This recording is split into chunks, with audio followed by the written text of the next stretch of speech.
Sud Radio 10h midi, Valérie Expert. Et Gérard Collard est là, les libraires. Bonjour Gérard, tout va bien? Ben oui, et vous? Oui, bonne semaine. Oui. Bon. Il faut aller dans les librairies. Ah oui, surtout oui, en ce moment, allez-y parce que c'est un peu faiblard. Les gens ne sortent pas trop. Non, il y a une ambiance pré-confinement, j'en sais rien, c'est tout gris, il n'y a pas. Alors faites des provisions de livres. Il y a pas un chat dans les rues, c'est quand même incroyable. Un coup de cœur? Ah oui, alors. Justement, c'est un peu glauque en ce moment. Les gens n'ont pas forcément très. Et là, je suis tombé sur, je sais pas pourquoi, Ma mère, Dieu et Sylvie Vartan de Roland Pérez, c'est chez Les Escales. Et franchement, vous savez, Martin Villalonga dans Nous n'irons plus au paradis et puis La vérité si je mens. C'est la rencontre de ça et la maman. Alors c'est l'histoire d'une famille juive, séfarade, qui habite dans un HLM dans le 13e. Et il y a la mère qui s'appelle Esther. Alors alors franchement là, la mère juive, ça dépote, ça rit. Et puis c'est très. C'est bien parce que dans le roman, le personnage, le petit garçon, il s'appelle Roland. Et là, il s'appelle Roland. Et puis le nom de famille, c'est Pérez. Il s'appelle Pérez. Donc c'est un petit peu son histoire. Ouais, ça retire pas au truc, mais au contraire, je trouve que ça donne encore plus de chaleur à la chose. Alors ils sont là. C'est une grande famille. Et il y a des frères, des sœurs. C'est toute une époque. L'époque de Sylvie Vartan. Alors ils sont dans il y a les jupes courtes. Il y a le papa. En plus, le papa, mais comme il y a eu beaucoup de papas, ils sont d'origine marocaine, et lui, alors il fait le gardiennage la nuit et il va travailler le jour. Vous voyez déjà l'ambiance. Et puis cette femme qui élève ses enfants, puis faut pas y toucher à ses enfants, puis il les surveille. Et puis il y a le petit dernier qui arrive, Roland. Et Roland, elle est dans la maternité. À la maternité, on lui présente le bébé. Et puis alors là, il y a un petit problème. Et là, on commence à lui avouer qu'il marchera jamais parce qu'il a un pied beau.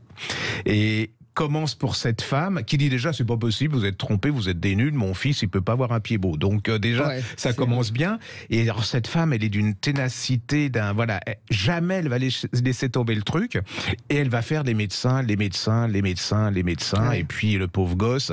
Et en même temps elle vous décrit ce gamin. Alors lui c'est le pacha parce qu'il doit pas bouger. On lui a dit si tu ne marches pas sur ton pied beau parce que ton truc il va être complètement tordu, ça sera fini.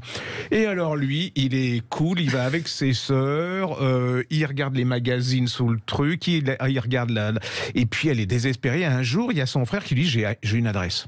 J'ai une adresse là d'un médecin absolument extraordinaire. Elle y va en vitesse et là le monsieur il est mort. Mais alors c'est une mère juive donc elle raconte à sa femme, à la veuve, et la veuve elle dit j'ai aidé mon mari et je vais vous aider. C'est incroyable, je vais vous aider. Et là elle lui dit mais il y a un truc, c'est que pendant des mois et des mois il faudra pas qu'il bouge et qu'il reste.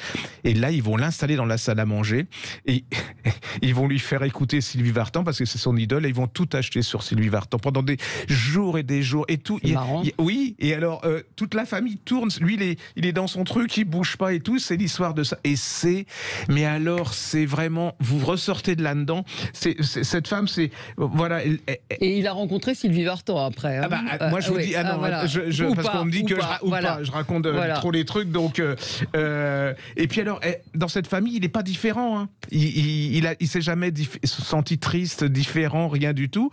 Et puis c'est une femme, moi j'ai pas, ma mère était géniale, mais là par exemple il y a la fille, elle dit moi je veux partir aux États-Unis avec ma copine. Elle fait pas question que tu partes aux États-Unis.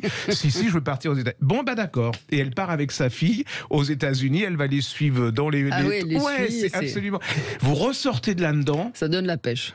Ah ouais, et puis vous dites que tout le monde n'est pas méchant, que tout le monde, il n'y a pas de l'inceste partout, que tous les parents sont pas violeurs, que tous les non, il y a des parents qui sont extraordinaires, il y a des femmes qui sont extraordinaires, et puis d'ailleurs c'est la majorité, parce que c'est ceux qu'on n'entend pas, et c'est vraiment, moi je suis ressorti. Mais alors en plus je sais pas pourquoi, c'est Sylvie Vartan, je me suis dit ça fait tellement, il y a beaucoup de gens qui adorent Sylvie Vartan, mais je me disais, je comprenais pas pourquoi Dieu, Sylvie Vartan. Alors en plus elle a une ligne directe avec Dieu, c'est-à-dire que quand elle passe l'aspirateur, elle parle à Dieu, puis à un moment maman, elle s'énerve après parce qu'il fait rien pour son fils.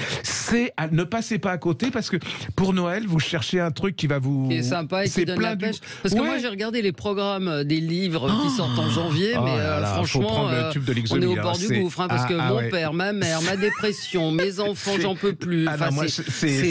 C'est glauquissime. Puis ils n'ont pas d'imagination, les auteurs français. Comme tous les prix, vous faites un panorama de tout ce qui est abominable dans la société. Je dis pas qu'il faut pas en parler, mais il y a un moment, il y en a un un peu ras-le-bol. Et la Seconde Guerre mondiale. La Seconde Guerre mondiale. Hitler est un monstre, mais alors qu'est-ce qu'on vend sur le monstre? C'est absolument... Moi, ça me fascine. C'est la fascination du mal. Alors moi, je suis tombée sur un livre par hasard. Je crois qu'on a lu le même. Oui, Mon roi déchu. Alors, je ne pouvais pas... Enfin, ce livre, je n'aurais pas dû l'ouvrir, parce que Juan Carlos, ça m'intéresse pas. Voilà, une biographie de Juan Carlos, c'était pas pour moi.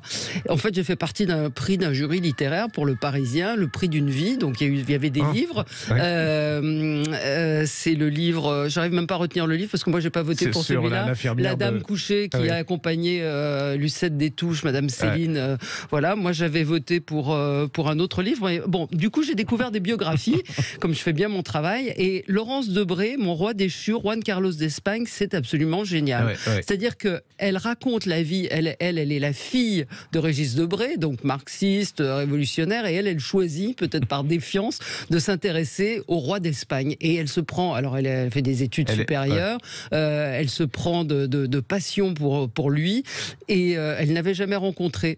Et puis elle finit par le rencontrer un jour, et elle raconte ce roi qui est quand même un personnage incroyable, quoi, qui a succédé à Franco. C'est quand même un type important qui a quand même permis à la dictature de disparaître, et puis c'est grâce à lui que le coup d'État n'a pas réussi. Mais elle raconte en mettant beaucoup d'elle, en fait, et en racontant quand elle va au palais de la Zarzuela pour la première fois, en disant qu'est-ce que c'est moche, ils n'ont jamais rien refait là-dedans. C'est formidable, franchement, c'est un livre que je n'ai pas lâché, et franchement, j'étais absolument pas faite pour... Personnage absolument incroyable, parce qu'il y a du bien, il y a du mal, c'est incroyable. Oui, parce qu'il n'est pas manichéen. Elle est passionnée par cet homme qui a une destinée qui est romanesque. Elle le voit aussi après à Abu Dhabi, parce qu'il a fui.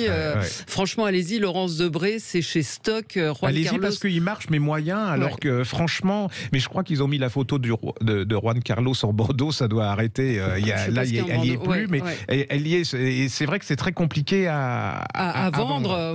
C'est très compliqué. Alors on va continuer dans le Pied-Beau. Je ne sais pas pourquoi, c'est le hasard, parce que franchement, il y a une biographie. Alors moi, j'ai toujours été passionné par ce type, mais c'est parce que je suis un peu neuneux. C'est Le Duc du Maine, par Pierre-Louis Lencel, chez Perrin. C'est pour moi une des plus brillantes biographies historiques que j'ai lues depuis très longtemps. Déjà, le type, il a 26 ans.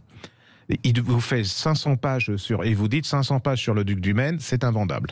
Eh bien, c'est absolument extraordinaire. Alors, le Duc du Maine, c'est qui, C'est, vous savez, il y avait Madame de Montespan, la poitrine et tout, la maîtresse de Louis XIV. Madame de Montespan, la poitrine. Elle était confortable, voilà. L'histoire racontée par Gérard. Oui, parce qu'elle suit Louise de la Vallière, qui était un peu rachétique et qui a fini chez les sœurs. Et donc, lui, il va avoir plein d'enfants. Et là, c'est le dernier. Et il naît avec un Pied-Beau. Et qui va élever cette... ça va être son fils préféré, qui va élever le Duc du Maine, c'est Madame de Maintenon, qui va vraiment tout faire. Alors, c'est une mère juive, c'est comme la précédente, elle va tout faire. Non, mais c'est incroyable. Alors que quand on parle de Madame de Maintenon, mère juive, c'est quand même un raccourci énorme, mais elle va tout faire pour ce gosse, elle va le défendre, et ce type va avoir... Alors, il y a une caricature dans ce type, c'est-à-dire que c'était un neuneu, tout ça, alors qu'il était cultivé, brillant. Alors le problème, c'est qu'il était timide et il avait une femme, mais absolument insupportable. Vous allez voir cette vie incroyable. Louis XIV va en faire son héritier. En fait, le régent, il va vouloir la place, et c'était bon. Donc il y a des complots. Il va finir assaut d'un cancer, mais il va être emprisonné alors qu'il était dans un complot. Il était pour. C'est génial. Alors redites ça s'appelle Le Duc du Maine, chez Perrin, de Pierre-Louis Lencel, et ça se lit comme un roman. Alors n'ayez pas peur. Alors vous passez, parce qu'il y a les 10 premières pages où il y a toute la généalogie. Alors là, vous vous perdez, vous êtes filé, et là vous commencez à l'histoire. Quand il naît et tout, vous êtes parti pour ça. Formidable. Assez d'Artagnan, les 3 mousquetaires. mousquetaires, le bossu, la Gardère, les meurtres, les complots, les méchants, les ambitieux. C'est absolument génial et ça vous donne envie de relire plein de choses sur Louis XIV et ces immondes personnages qui sont tournés autour. À part les pieds beaux, vous avez... Alors, à part les pieds beaux, vient de reparaître en livre de poche, enfin pas reparaître, vient de paraître un polar que j'avais adoré, qui s'appelle Les aveux de James Wainwright. Ouais. C'est belle la couverture en 10-18. Ah oui, non mais c'est absolument extraordinaire. Alors j'arrive jamais à me retrouver. Ça ressemble, c'est l'inverse du film, vous savez, avec où on est dans un commissariat, il y a Lino Ventura qui interroge ce type, il veut lui faire avouer un meurtre, et c'est pas fenêtre sur cour, c'est bon, ça va revenir, c'est pas grave. Et donc on est en Angleterre dans une petite station balnéaire, un pharmacien très respectable et tout, qui arrive au commissariat et qui dit au commissaire: j'ai tué ma femme il y a 1 an, personne s'en est aperçu, mais je l'ai empoisonnée. Et là, le type il dit non, c'est pas possible. Vous voyez, c'est l'inverse de l'autre, c'est-à-dire non, prouvez-moi que vous avez tué. Oui, c'est moi qui l'ai tué. Et là commence un garde à vue. C'était garde à vue. Et là commence une garde à vue et un espèce de chat à la souris. Et là, vous allez plonger dans une famille anglaise qui a l'air très très bien là. Ouais. Et derrière, mais c'est une monstruosité. Ouais. Je vous parle pas des rapports avec sa fille. Vous êtes dedans, mais c'est pourquoi il va avouer et alors vous allez découvrir cet homme qui est absolument respecté. Et là, et alors la femme, et alors la fille. Vous avez une fin. Je trouve que ça avait marché sans plus, ce qui n'était pas juste, parce que c'est vraiment un bouquin absolument extraordinaire. Alors, ça s'appelle Les aveux de John Wainwright et c'est en collection 10-18, donc pas cher. Un petit mot sur une autre biographie que j'ai découvert, c'était un des livres de la rentrée, Nicolas Diat. Je ne sais pas si vous l'avez lu, Ce qui manque à un clochard. Ah non, j'ai pas lu ça. C'est incroyable. C'est un type qui a existé, qui s'appelle Marcel Bascoulard, il est né à Bourges et il dessine, il peint et il décide de devenir, pas ermite, mendiant et de tout virer de sa vie. Tout abandonner. Et il est travesti, poète, photographe et il a choisi la solitude, la pauvreté. C'est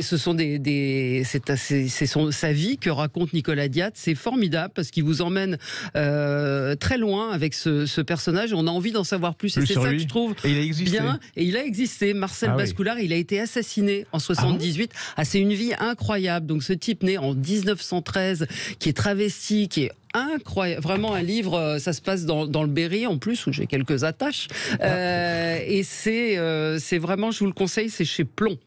Alors un autre petit polar de Maud Tabachnik, vous savez, la mère de toutes les écrivaines de polar françaises, c'est elle qui a fait éclater le polar français avec le 5e enfant, qui est absolument, qui est une scène qui me restera toute ma vie, quand on voit le serial killer qui a enlevé une petite fille et qui va chercher des fines herbes pour la cuisiner. Vous voyez, moi ça me restera toute ma vie. Et là, elle a sorti il y a quelque temps Jeu de dupes. Là, ça vient de paraître chez Poche, en e-city Poche. Et alors, c'est absolument hallucinant. C'est l'histoire de ce monsieur qui écrit un livre, c'est toute sa vie, il a le manuscrit, il va chez l'éditeur et il l'oublie dans le métro. Sa vie est foutue. Il regarde la télé 2 ans après et là, il y a le prix Goncourt, et le prix Goncourt, c'est son livre.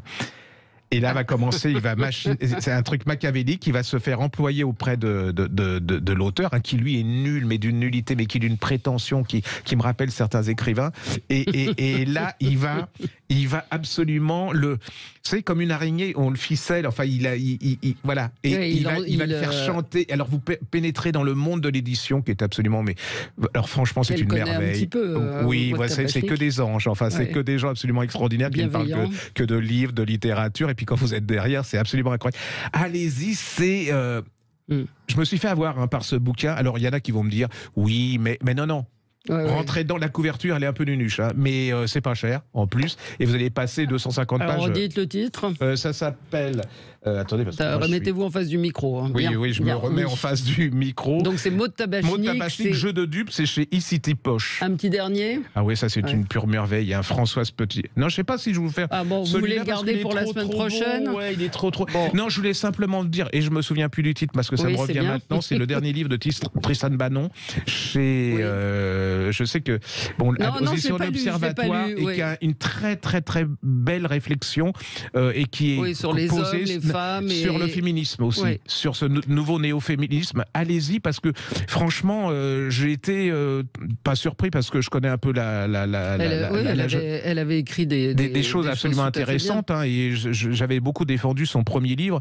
Et là, moi, j'ai été vraiment, elle est féministe, mais elle a pour idole la Simone paix des sexes. Voilà. Et allez-y, parce que si vous êtes une femme, et si vous êtes un homme, et là, ça remet les choses à niveau, et on ne peut pas lui reprocher de ne pas d'être un homme maso, enfin tout, voilà. Allez-y, c'est un très très joli livre. Un monde de cochons chez Pastel, c'est les aventures de Louis et Fanfan, une belle amitié entre un petit loup et un petit cochon qui se sont rencontrés à l'école.